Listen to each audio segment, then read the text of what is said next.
नमस्कार साथियों, स्वागत है आप सभी का अंकित इंस्पायर्स इंडिया पर। मैं हूं अंकित अवस्थी। आप हैं मेरे साथ में मिडिल ईस्ट के अंदर उपजे इस समय युद्ध के हालात पर चर्चा करने के लिए। कल सुबह मैंने आपको अंकित इंस्पायर इंडिया पर जानकारी देते हुए बताया था कि इजराइल की तरफ से ईरान के ऊपर परमाणु ठिकानों को टारगेट करते हुए हमला किया गया है, जिसके साथ साथ ईरान के कई सैन्य अधिकारी और टॉप कमांडर्स और साइंटिस्ट मारे गए हैं।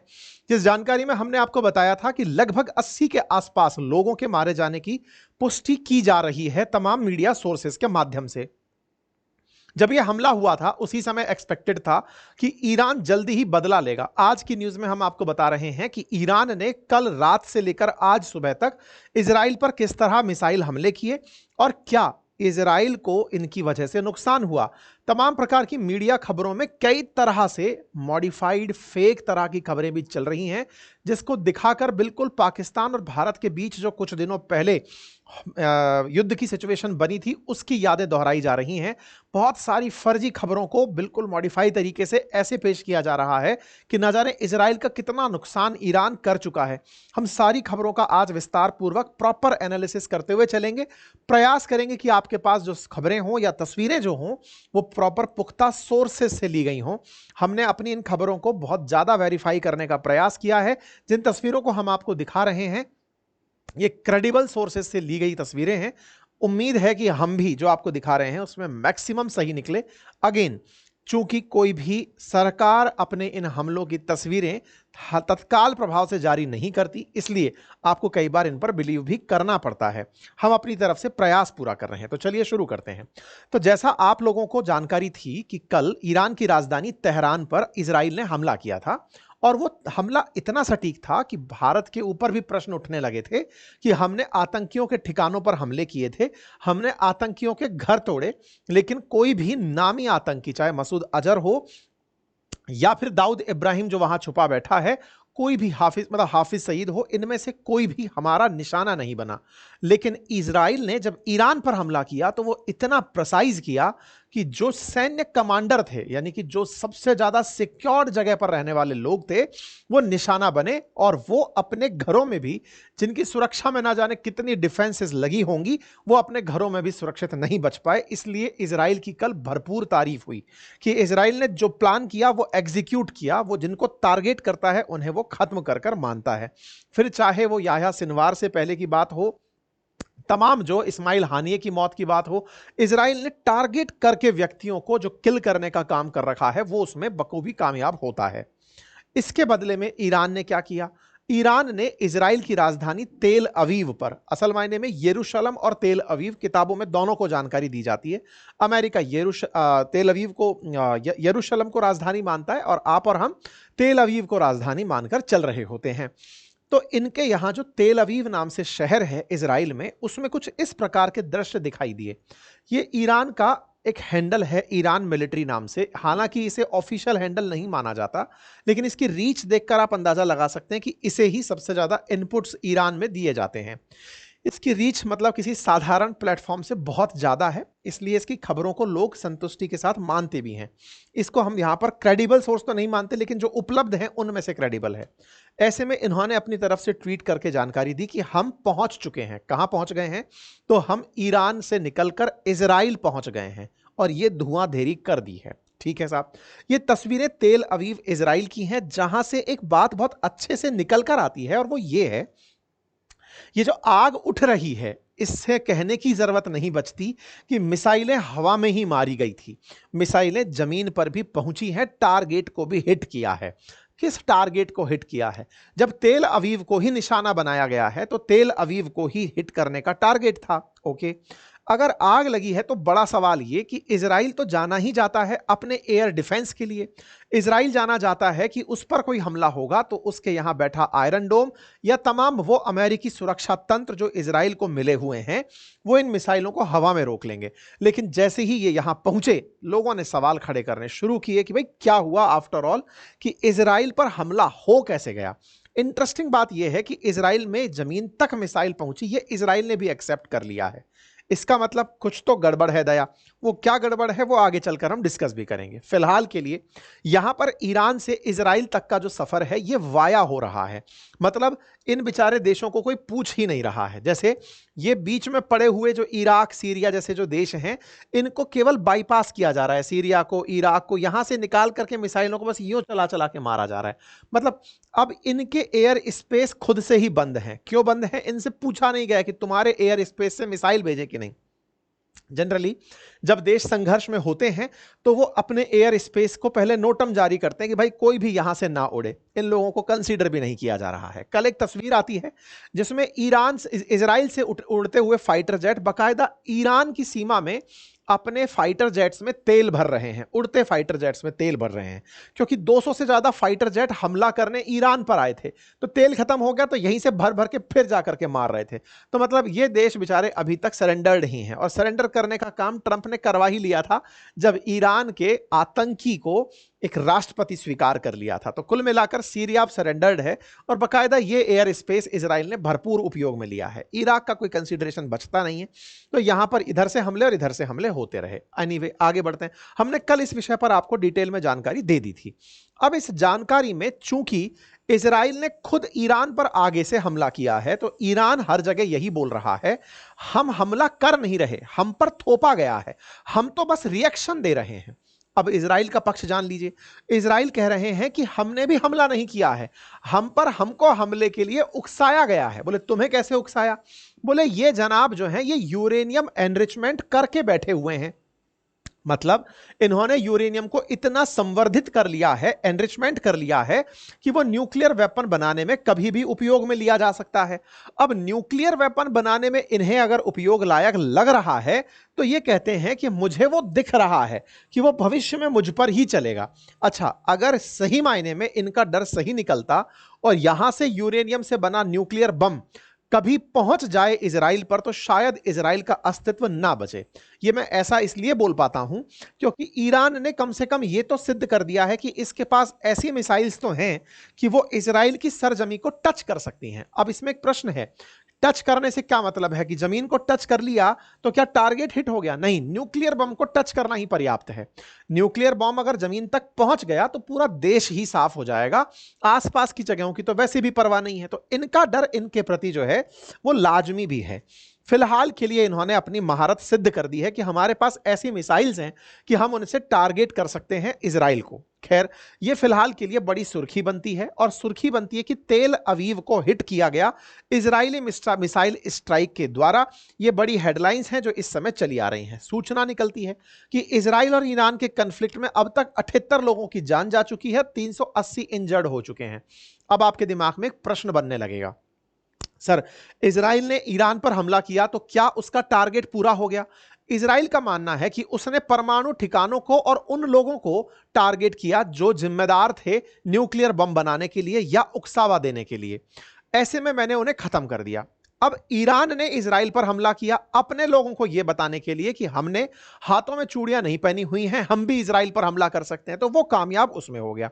तो क्या ये रुक जाएगा? तो हो सकता है ट्रंप का आपको एक दो दिन में फिर से ट्वीट दिखे कि मैंने सीज फायर करवा दिया है। क्यों? क्योंकि ईरान अभी लड़ने के मूड में जनरली नहीं है। वो तब तक नहीं है जब तक वो बम बना न ले। वो पेशेंस के साथ इन लोगों के साथ चल रहा है। बात इजराइल की हो तो इजराइल भी किसी भी न्यूक्लियर साइट पर हमला करने की कैपेसिटी में नहीं है। कैपेसिटी में नहीं है से क्या मतलब है? अगर वहां पर हमला हो और वहां से न्यूक्लियर रेडिएशन लीक हो जाए तो ये अपने आप में बड़ा डिजास्टर होगा। फिलहाल के लिए दोनों ने अपनी तरफ से वैसे ही कर लिया है जैसे थोड़े दिन पहले किया था। अब अगर ईरान फिर भी नहीं मानता है तो इजराइल एक स्टेप और लेगा मेरे हिसाब से, क्योंकि ये अब तूने मारा मैंने मारा करके और जनता को खुश करने वाला काम हो गया है। हो सकता है कि कल तक फिर से एयर स्पेस खुल जाए, थोड़े दिन बाद पता चले कि इजराइल ने फिर से कुछ टारगेट किया, ईरान के किसी बड़े व्यक्ति को टपका दिया, तो फिर से ये चालू हो सकते हैं। अभी की जो स्थितियां हैं, तूने मेरा बदला निकाल लिया मैंने मेरा बदला निकाल लिया, इस टाइप से हैं। ये तस्वीरें बयान कर रही हैं कि जो मिसाइल्स थी, अच्छा ये सबसे ज्यादा देखी गई तस्वीर में से एक मानी जा रही है। आप अगर ऑब्जर्व करें तो ये जिस गति से जाकर के मिसाइल टकराई है उसको देख करके लोग कह रहे हैं कि ये हाइपरसोनिक मिसाइल थी। ये आवाज की गति से कम 5 गुना तेजी से जाकर टकराई है। और ऐसे में इस पूरे क्षेत्र में इन लोगों की क्या भूमिका है आज के सेशन में डिस्कस करेंगे। लेकिन हां, अपडेट के रूप में जान लें कि आप में से अगर कोई भी साथी चाहता है कि वो म्यूचुअल फंड का कोर्स ले तो अब मैं अधिकृत रूप से NISM सर्टिफाइड वो व्यक्ति हूं जो आपको बता सकता है कि म्यूचुअल फंड कौन से और कैसे लिए जा सकते हैं। तो अगर आप चाहें तो म्यूचुअल फंड का पहले कोर्स पढ़ लें और बाकी जानकारी के लिए फिर संपर्क भी कर लें, ठीक है। बाकी स्टॉक मार्केट के द्वारा, स्टॉक मार्केट पर मेरा बेहतरीन कोर्स और पोर्टफोलियो मैनेजमेंट पर भी मेरा कोर्स उपलब्ध है, आप जाकर उन्हें एक्सेस कर सकते हैं बातें बाजार की एप्लीकेशन पर, और अपनी पाठशाला एप्लीकेशन पर GS के कोर्सेज एक्सेस कर सकते हैं। तो साथियों, फिलहाल के लिए ईरान ने बैलिस्टिक मिसाइलों से इजराइल पर जब निशाना बनाया तो यह असल में कल शाम का और आज सुबह का नजारा था। इन नजारों के बाद में ईरान की मीडिया ने यह न्यूज चलाना शुरू किया कि हमने इजराइल के रक्षा मंत्रालय को टारगेट किया है, हमने डिफेंस मिनिस्ट्री को टारगेट करते हुए उन्हें निशाना बनाया है। कहा गया कि बेंजामिन नेतन्याहू सुरक्षित जगह पर जाकर शिफ्ट हो गए हैं। यह क्यों हुआ था तो मैं आपको जैसा ऑलरेडी बता चुका हूं कि इजराइल ने ईरान के 4 एटमी और 2 सैन्य ठिकानों पर 200 फाइटर जेट से मिसाइलें दागी थी, जिसमें ईरान के सेना प्रमुख, स्पेशल फोर्स के चीफ, 2 बड़े परमाणु वैज्ञानिक और 5 बड़े अफसर मारे गए थे। हमने कल भी आपको जानकारी दी थी कि इन प्रमुख स्थानों पर हमले हुए थे और ये बड़े लोग जो कि ईरान में काफी वेल डेजिग्नेटेड थे, जैसे मोहम्मद बाघेरी जो कि chief of staff in Iran armed forces थे, हसन सलामी जो chief of revolutionary guard corps थे, और गुलाम अली राशिद जो सीनियर IRGC कमांडर थे। ये बड़े अधिकारी लोग मारे गए थे। ऐसे ही परमाणु साइंटिस्ट के अंदर ऐसे ही फरीउद्दीन अब्बासी और मोहम्मद मेहंदी तहरीकार्किनी ये जो है मारे गए थे। ईरान का अभी भी न्यूक्लियर एनरिचमेंट प्रोग्राम बदस्तूर जारी है। इजरायली डिफेंस फोर्सेस ने अपनी तरफ से कहा कि हमने 200 फाइटर जेट से उन्हें निशाना बनाया और आगे भी बनाएंगे। अगर ये लोग नहीं रुकते तो हम इसे आगे भी बनाएंगे। इजराइल के प्राइम मिनिस्टर ने, जैसे भारतीय प्रधानमंत्री ने दुनिया के देशों को इन्फॉर्म किया था या विदेश मंत्री ने इन्फॉर्म किया था ऑपरेशन सिंदूर के दौरान, वैसे ही प्राइम मिनिस्टर ऑफ इजराइल ने अपने इस राइजिंग लाइन का जो कार्यक्रम था इसके बारे में दुनिया को अवेयर कराया कि हाँ भाई हमने ऐसा ऐसा किया है। भारत के प्रधानमंत्री को भी कॉल करके बताया कि हमने ये काम कर दिया है। तो जो लोग उस समय पर भारतीय प्रधानमंत्री पर यह प्रतिक्रियाएं दे रहे थे कि हमने दुनिया को इन्फॉर्म क्यों किया, अगर आप UN के कंट्री हैं, आपकी इंफॉर्मेशन आपको देना एक जिम्मेदारी बनता है। प्राइम मिनिस्टर ऑफ इजराइल ने भी ऐसे ही हमारे प्रधानमंत्री को भी इन्फॉर्म किया, German chancellor, Indian prime minister, French president कि साहब मैंने हमला कर दिया है और मैं ट्रंप और प्रेसिडेंट पुतिन और ब्रिटिश प्राइम मिनिस्टर को भी सूचित करने जा रहा हूं। इस बीच में हिजबुल्लाह से पूछा गया कि तुम लेबनान में बैठे हो, मौका भी है और दस्तूर भी है, ईरान मारने आ रहा है, तुम तो पहले से ही मरे हो, तुम भी गोला चलाओ। हिजबुल्लाह बोला अभी हम गोला नहीं चलाएंगे, हम पहले उस ट्रॉमा से बाहर निकल आए जो पहले हम पर आ रहा है। खैर, इजराइल बाकायदा अपनी तरफ से बताता रहा कि कैसे हमने UAVs को या फिर जो ड्रोन्स थे उनको टारगेट किया। बढ़िया वीडियोज आए। अच्छा, कल जब इजराइल ने ईरान पर हमला किया उसके बाद ईरान के अंदर जनता सड़कों पर उतर आई और जनता सड़कों पर उतर कर आई पूरे रिवेंज के साथ कि बदला लेना है और इजराइल पर हमला करना है। ऐसे में ये लोग जब सड़कों पर उतरे तो इनकी जो प्रमुख मस्जिद है उसके ऊपर एक लाल रंग का फ्लैग लगाया गया। मतलब ईरान का हमला इजराइल पर होगा ये पूरी तरह से डिसाइडेड था और इस डिसाइडेड को जनता की मांग पर किया गया था। मतलब जनता ने कहा कि हमला करना चाहिए तो ये वैसा था।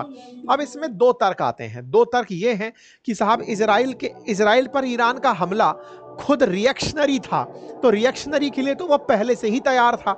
इजराइल तो तैयार ही था ना कि तुमको हम मारेंगे, तुम हमें मारने आओगे। तो मारने के नाम पर इजराइल का कोई भी नुकसान होने की गुंजाइश पहले ही नहीं थी। वो तैयार थे कि तुम हमला करोगे और ये करने भी गए क्योंकि जनता की पॉपुलर डिमांड पर इन्हें करना था। लाल रंग का झंडा टांका, जैसे ही टांका तो वर्ल्ड मीडिया इजराइल में जाकर कैमरे लगाकर बैठ गई। मैं आपको कुछ दृश्य दिखाऊंगा जिन दृश्य को देखकर आप खुद सोचेंगे कि मीडिया वहां पर इस तरह से, जैसे रात को तारे देखे जाते हैं कैमरों से, दूरबीन से, वैसे ही वर्ल्ड मीडिया छतों पर खड़ी हो गई कि आज तो मजा आएगा, आज ईरान के बम आएंगे, ईरान पर गिरेंगे और उनको हवा में ही मार गिराया जाएगा। ये जो घटना थी इसके बाद दुनिया बड़ी तैयार हुई। न्यूज बनकर आती है कि ईरान ने ऑफिशियली कह दिया है लाल झंडा उठा करके कि बदला लिया जाएगा। अच्छा, ईरान कई तरह के झंडे चलाता है, उनमें से कई जगह लाल, काले, हरे, नीले, गोल्डन, ये और कई बार नहीं भी झंडे। इन सब के अपने अपने मतलब हैं। बदला लेना है कि कोई मर गया है, कि शांति है, कि प्रॉस्पेरिटी है, कि धर्म का काम है, उस हिसाब से ईरान अपने अपने झंडे चलाता है। लाल झंडा जब मस्जिद पर चढ़ता है तो यह माना जाता है कि साहब अब हमला होने की यानी बदला लेने की तैयारी कर रहे हैं। इस बीच में ट्रंप का बयान आ जाता है। ट्रंप कहते हैं, अब देखो ये बड़ा इंटरेस्टिंग वाकया था। वाकया क्या था, कल जब हमला हुआ था उससे पहले ब्रिटेन के वो जो अमेरिका के विदेश सचिव हैं उनका बयान आया था और उन्होंने कहा था हम इस मामले में इन्वॉल्व नहीं हैं, आपस में निपट लीजिए, अमेरिका इस मामले में किसी भी तरह इन्वॉल्व नहीं है। कल आपने और हमने इस विषय पर काफी चर्चाएं की कि अमेरिका फिर से पीछे हट रहा है। यह कहने से डर रहा है क्योंकि ट्रंप का इन दिनों जो रवैया है वो लोगों को समझ में आने लगा है कि दुनिया में शांति के दूत बनकर दिखना चाहते हैं। ये नहीं चाहते कि मेरे कारण युद्ध हुआ था। अमेरिका जो पुराना बदनाम है वो युद्धों के लिए बदनाम है, तो ये इस इमेज से बचना चाहते हैं। लेकिन क्या करें, ईरान को तो बिल्कुल अमेरिका का वही स्वाद लगा हुआ है, इजराइल को, माफी चाहूंगा, इजराइल को, क्योंकि इजराइल को समझिए मिडिल ईस्ट में अमेरिका का एक एक्सटेंडेड कॉलोनी समझ लीजिए, या अमेरिका एक्सटेंडेड मान लीजिए इजराइल को। और इजराइल में वो तमाम प्रकार के वेपन्स उपलब्ध हैं जो अमेरिका अपने पास रखता है। सारे लेटेस्ट टेक्नोलॉजी और वेपन इजराइल के पास हैं, और ऐसा देने के पीछे बड़ा कारण है, मिडिल ईस्ट पर कंट्रोल स्थापित करने के लिए अमेरिका ने हमेशा इजराइल के साथ ही खड़ा रहना प्रेफर किया है। ऐसे में ट्रंप जब देखते हैं कि इजराइल ने तो धमाका कर दिया है, मैं नेगोशिएशन में लगा हुआ था, उसका कोई मतलब नहीं निकला, अब इस बात को कैसे मैं बड़ा दिखाऊं कि मैं भी था इस काम में इन्वॉल्व। ट्रंप का बयान आता है और वो कहते हैं देखिए ईरान के पास अब भी समझौते का वक्त है। भाई साहब, आप जब पहले समझौता कर रहे थे तब आपने ये कहा था क्या कि समझौते के दौरान ही मैं तुम पर गोली चला दूंगा? नहीं, सबको ये था क्योंकि आपने नेतन्याहू के साथ झगड़ा किया था इस बात पर कि जब मैं बोल रहा हूं कि मैं समझौते की तैयारी में हूं, तुम बीच में क्यों आते हो? जब वो बीच में नहीं आने पर, आप बीच में आने पर आप उसको झड़क दिए थे। आज जब वो हमला कर दिया है तब भी आप यही लाइन बोल रहे हो, समझौते का वक्त है। क्रेडिबिलिटी ट्रंप आप धीरे धीरे अपनी खो रहे हैं। लेकिन फिर भी लोग इस बात पर यकीन पूरा करते हैं कि अमेरिका के बिना युद्ध नहीं होते, अमेरिका पीछे खड़ा रहता है, वेपन देने में तो हमेशा इजराइल के साथ ही रहता है, इसलिए इस युद्ध में वो पीछे जरूर था। ट्रंप की नीति कहीं डुलमुल आ गई। खैर, ट्रंप ने अपनी तरफ से अपना क्रेडिट लेने का काम जारी रखा। उन्होंने कहा देखिए ईरान आपको खूब समझाया था, आप माने नहीं, इजराइल के पास सब कुछ वो है जो हमारे पास है, ऐसे में आपको मानना होगा नहीं तो मरना होगा, टाइप से वो वाली बातें कह दी। खैर, इधर ईरान की तरफ से प्रतिक्रिया आती है और वो बोलते हैं कि देखिए जियोनिस्ट रेजिम यानी कि जो इजरायली यहूदियों की जो सत्ता है, इन्होंने हम पर जो हमला किया है ये पूरी तरह से हम पर किया हमला है, तो ऐसे में उनको इस हमले का रिग्रेट जरूर होगा, रिग्रेट होगा, इसके लिए वो तैयार हो जाएं। बकायदा ईरान ने यूनाइटेड नेशन में जाकर के भी अमेरिका की शिकायत की और इजराइल की शिकायत की कि साहब देखो इन लोगों ने मिलकर के हम पर हमला किया है, हम हमले पर प्रतिक्रिया अवश्य देंगे। अब जब आप बोल ही दिए कि आप हमला करने आएंगे, तो देखिए ऑलरेडी एज पर कौन था? ऑलरेडी एज पर इजराइल था, उसने खुद ने हमला किया तो वो तैयार था कि तुम हमला करने आओगे। वो पूरी तैयारी लेकर सायरन बजाकर बैठा था कि जैसे ही तुम आओगे हम पूरे देश में सायरन बजा देंगे।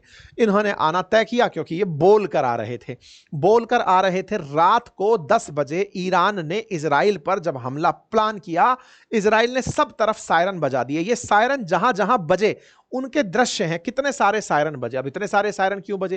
क्योंकि जो भी प्रोजेक्टाइल जाकर इजराइल पर लगने वाला था उसकी डायमेंशन जहां जहां हिट हो सकती थी वहां पर सायरन बजा दिए गए। ऐसे में सोचिए कितने सारे प्रोजेक्टाइल्स जाकर गिरने की बात हो रही थी, इतनी सारी जगहों पर गिरेंगे। खैमनेई साहब बाहर आते हैं, कल रात को ही ये बाहर आकर के अपनी तरफ से कहते हैं कि हमारी आर्म्ड फोर्सेस रेस्पॉन्स देंगी और पावरफुली देंगी, और हम जियोनिस्ट रिजीम को ये बता देंगे कि ये कष्ट कितना भारी होता है, और उनको हम रिग्रेट करवाएंगे इस बात का कि ईरान पर हमला करने का मतलब क्या होता है। देखिए, खैमनेई साहब भी अपनी जनता की पॉपुलर डिमांड पर यह अटैक करवाए, लेकिन फिर से इनके अटैक में जो कमी थी वो ये कि इन्होंने इजराइल पर हमला किया यह बताने के लिए कि हमारे पास सामर्थ्य है कि हम हमला कर सकते हैं। इजराइल का कोई भी टॉप ऑफिसर या कोई भी बड़ी क्षति अभी तक कहीं नोटिस नहीं हुई है। क्यों नहीं हुई है? क्योंकि इजराइल पहले से तैयार था आपकी मिसाइल्स को न्यूट्रलाइज करने के लिए, तो यह बहुत बड़ी बात है। तो खैमनेई का यह कहना कि उन्हें रियलाइज करवाएंगे, वो उनको नहीं, अपनी जनता को यह रियलाइज करवा रहे थे कि आप हमारी सत्ता पर बिलीव करें, हमने इजराइल को बदला देना है, हम उसको मारेंगे और हम अपनी मिसाइलें जो बनाकर रखी हैं वो उनको वहां गिराएंगे। इजराइल का कोई भी कंस्ट्रक्टिव लॉस नहीं हुआ, डिस्ट्रक्टिव हानि नहीं हुई, यहां पर कुछ भी ऐसा दिखाई नहीं दिया। बाकायदा इजराइल ने बताया कि ये पूरा क्षेत्र, बाकायदा गाजा पट्टी, वेस्ट बैंक, सबको लेकर कहा कि इन सब पर खतरा मंडरा रहा है, इजराइल सबको अपना मानने लग रहा है। लेकिन ईरान वालों ने जब मिसाइल गिराना शुरू किया तो इसको इन्होंने कहा देखो हम पहुंच चुके हैं। यहां पर ये फॉक्स न्यूज चैनल है जिसने बाकायदा कैमरे लगा रखे थे मिसाइल्स को नोटिस करने के लिए। क्यों? क्योंकि जैसे आपने थोड़े दिन पहले इंडिया पाकिस्तान के मामले में भी देखा होगा कि जम्मू के अंदर बहुत से लोग जब जम्मू पर हमले हो रहे थे कैमरे से रिकॉर्ड कर रहे थे, उधर से ड्रोन्स आ रहे थे, बम आ रहे थे, इधर से हमारा एयर डिफेंस उनको न्यूट्रलाइज कर रहा था। कई लोगों ने उस समय भी सवाल किया था कि जब ये इतने सारों को न्यूट्रलाइज करने के संसाधन हमारे पास हैं, फिर भी कुछ लोग मर क्यों जाते हैं, कुछ जगहों पर दिक्कत क्यों हो जाती है। देखिए, कोई भी डिफेंस सिस्टम 100% सही नहीं है। 100% सही नहीं है ऐसे मतलब है कि अगर 100 मिसाइल एक साथ गिराई जाएंगी, मारी जाएंगी, तो उनमें से हो सकता है वो 96 को, 98 को न्यूट्रलाइज कर दे, 2 मिसाइलें फिर भी बच जाएं और वो जाकर के टारगेट को हिट कर दें। टारगेट छोड़िए जहां पर वो फेंकी गई हैं। और यही कारण है कि ईरान इजराइल पर हमेशा वेव की तरह हमले करता है, लहर बनाकर हमले करता है। आपने इन दिनों ये ट्रेंड बड़ा अच्छे से ऑब्जर्व किया होगा। प्रयोग इसका हमास द्वारा इजराइल पर हुआ था, उसके बाद पाकिस्तान द्वारा भारत पर हुआ था, और अब इजराइल के ऊपर ईरान द्वारा हो रहा है कि एक साथ भर के पानी की तरह बाल्टी फैल दो, कुछ तो जाकर नीचे गिरेगा ही। वैसे करके इन्होंने मिसाइलें अपनी तरफ से चलाई थी। इस बात को इन्होंने अपनी तरफ से बोला था। इन्होंने तस्वीरें दिखाकर कहा कि देखिए, हमने इस ऑपरेशन का नाम ट्रू प्रॉमिस 3 रखा है। पहले जो ट्रू प्रॉमिस 1 और 2 थे, हमने तब भी इजराइल से बदला लिया था, और इस बार भी हम हमला करने यहां पर जा रहे हैं। कोई बात नहीं साहब, ये हमला करने के लिए बाकायदा पहुंचते हैं। ईरान की मिलिट्री यहां पर पहुंचकर अपनी तरफ से जानकारी देती है, कहती है कि हमारा स्टेटमेंट है इस्लामिक रेवोल्यूशनरी गार्ड कॉर्प्स की तरफ से, हमने इस हमले को ट्रू प्रॉमिस 3 नाम दिया है, हम पर हमला थोपा गया था, हम हमला करने गए हैं। अब मैं आपको एक सीन दिखाता हूं कि किस तरह इजराइल में तैयारियां थी। देखिए, ये एक छत है, अगर आप ऑब्जर्व करें तो ये सब कैमरे लगे हैं, ये बहुत तेजी से जो चल रहे हैं, ये सब कैमरे लगे हुए हैं, ये फोटोग्राफर्स खड़े हुए हैं इस दृश्य को नोट करने के लिए। ये तैयारी में थे कि हमला तेल अवीव पर ही होगा। मैं फिर से दिखाता हूं, आप देखिएगा, यहां पर आपको ये कैमरा दिखाई देगा, ये कैमरे की लाइट आपको दिखाई दे रही है, कैमरा दिखाई दे रहा है, ये कैमरे की छतरी लाइट लगी हुई है, ये देखिए, ये कैमरे लगे हुए हैं, ये कैमरा लगा हुआ है, बकायदा ये कैमरा पर्सन खड़ा हुआ है, और ये सब उस तरफ मुंह लगाकर खड़े हैं कि तेल अवीव पर हमला होगा तो हम कैमरे में कैद करेंगे। मतलब ये इस तैयारी तक में थे कि हमला तो होगा, नुकसान कुछ नहीं पहुंचाएगा। इन्होंने बकायदा इसको लाइव कवर किया है, लाइव कवर किया और इस तरह से दिखाया कि देखिए, हम पर हमला हुआ था तो हम उन पर हमला करने चले गए। ये एक मिसाइल का हमला ऐसा था जिस हमले को कैप्चर किया गया कैमरे में, जो बहुत तेजी से आकर तेल अवीव पर गिरी। इजराइल ने भी स्वीकार किया कि लगभग 6 मिसाइल्स ऐसी हैं जो हमारे ऊपर आकर, इनकी 200 में से मिसाइलों में से हम पर आकर गिरी हैं। उससे 60 लोगों के घायल होने की खबर है। ये ईरान की तरफ से लगातार अपडेट दिए जाते रहे और बताया जाता रहा कि हमने अपने मिसाइल सिस्टम को बखूबी लॉन्च किया और वो अपने टारगेट पर जाकर लगा। इस बीच में नेतन्याहू बाहर आ जाते हैं। नेतन्याहू बाहर आकर सुबह, मतलब आज जब रात को आप सो रहे थे उस समय, ये आकर के ईरान के लोगों को मोटिवेट करते हैं और कहते हैं, देखिए ईरान के लोगों, आप लोग बहुत अच्छे हैं, आपकी सरकार खराब है, ये न्यूक्लियर वेपन बना करके अस्थिरता पैदा करना चाहती है, बेहतर है कि आपकी भलाई इसमें है कि आप इन सब चीजों से दूर रहें। वही मोटिवेशनल भाषण इन्होंने दे करके जनता को उकसाने का काम किया। खेमनेई की लेकिन अपने देश में बड़ी तगड़ी चाहत है, फैन फॉलोइंग है, लोग इनके समर्थन में उतर कर आए कि हमें बदला लेना है और हम तेल अवीव पर जब हमला करेंगे तो बढ़िया माना जाएगा। उधर इजरायली भी तगड़े ही चल रहे हैं साहब, उनको सायरन बजा और वो जाकर के अंडरग्राउंड में बैठ गए। अंडरग्राउंड में बैठे बैठे क्या करें, करना है कुछ काम, शुरू करो अंताक्षरी। ये लो साहब, शुरू हो गई अंताक्षरी। तो यहां पर ये लोग बढ़िया से गीत गाते हुए इजरायली दिखाई दे रहे हैं। इनके लिए तो एक तरह का रेगुलर प्रैक्टिस है, लेकिन आज सायरन बजा था, वीकेंड का टाइम था, फ्राइडे हो चुका था, तो चलिए पार्टी कर लेते हैं। तो ये लोग आराम से नाचते गाचते दिखाई दे रहे हैं कि ठीक है, हो रहा है।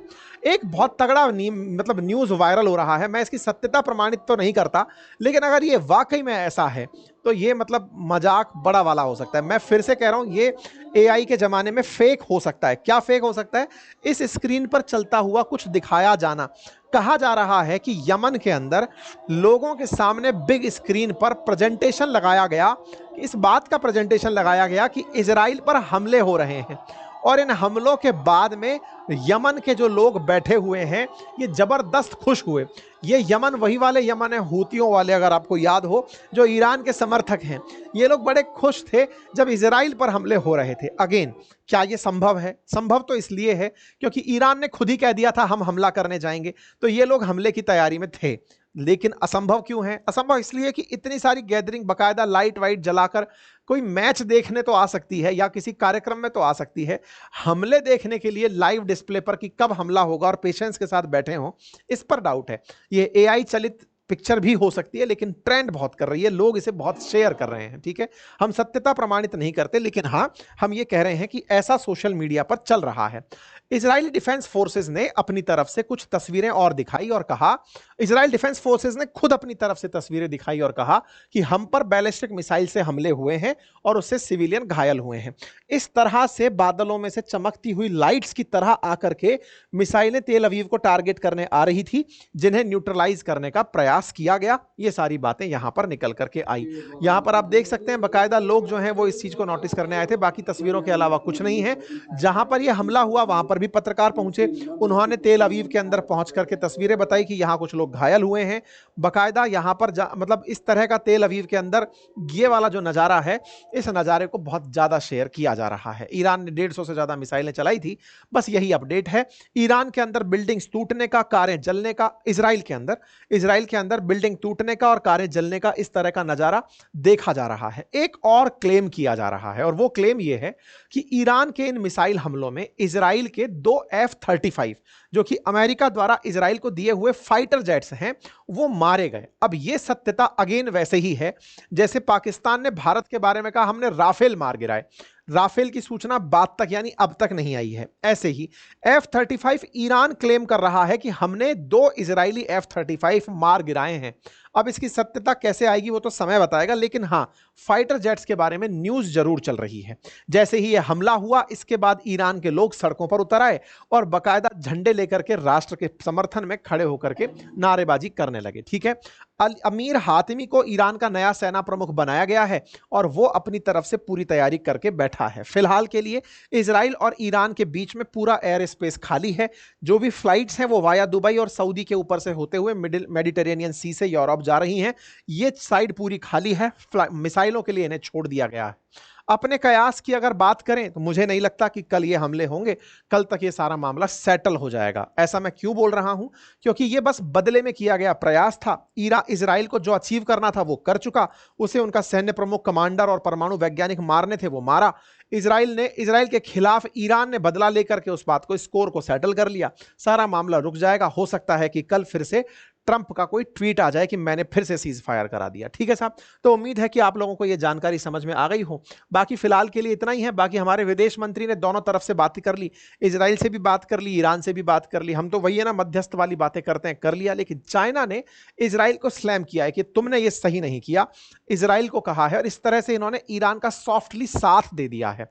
इंडिया ने दोनों से बातचीत की है। यहीं से भारत का स्टैंड फिर से समझ में आता है। चाइना साफ तरीके से ईरान के साथ जा रहा है, लेकिन अभी तक सामने से नहीं बोला है। वो ये कह रहा है कि इजराइल ने जो किया वो गलत है और ईरान पर एयर स्ट्राइक उसे नहीं करनी चाहिए थी। इसका मतलब चाइना, ईरान में जो अपने हित हैं, क्योंकि लगभग 400 से 800 बिलियन डॉलर के आसपास की तेल डील इनके बीच में हो रखी है, तो ऐसे में अपने हितों को बचाने के लिए ये ईरान के साथ रहा। वहीं भारत दोनों को साधने के प्रयास में नाकाम दिखा। बाकी आप इस विषय पर क्या सोचते हैं, अपनी राय अवश्य बताएं। साथियों, कल मैंने एक इंटरव्यू किया था, एक हमारे नॉन पायलट इंस्ट्रक्टर थे जिनका 13,000 आवर्स का फ्लाइट टाइम है। उनका मैंने एक इंटरव्यू कंडक्ट किया था अपने इसी चैनल पर, आप जाकर उसे देख सकते हैं, जिसमें जो अहमदाबाद में हादसा हुआ उसमें जो कैप्टन फ्लाइट चला रहे थे वो इनके द्वारा ट्रेनिंग प्राप्त कर चुके हैं, इनसे ट्रेनिंग प्राप्त कर चुके हैं, और इन्होंने अपने उन सारे सवालों का जवाब दिया कि कैसे एक फ्लाइट गिर सकती है, क्या वो तमाम संभावनाएं हो सकती हैं। आप जाकर उस वीडियो को जरूर देखें, मैं उसका लिंक भी कमेंट बॉक्स में पिन करा देता हूं।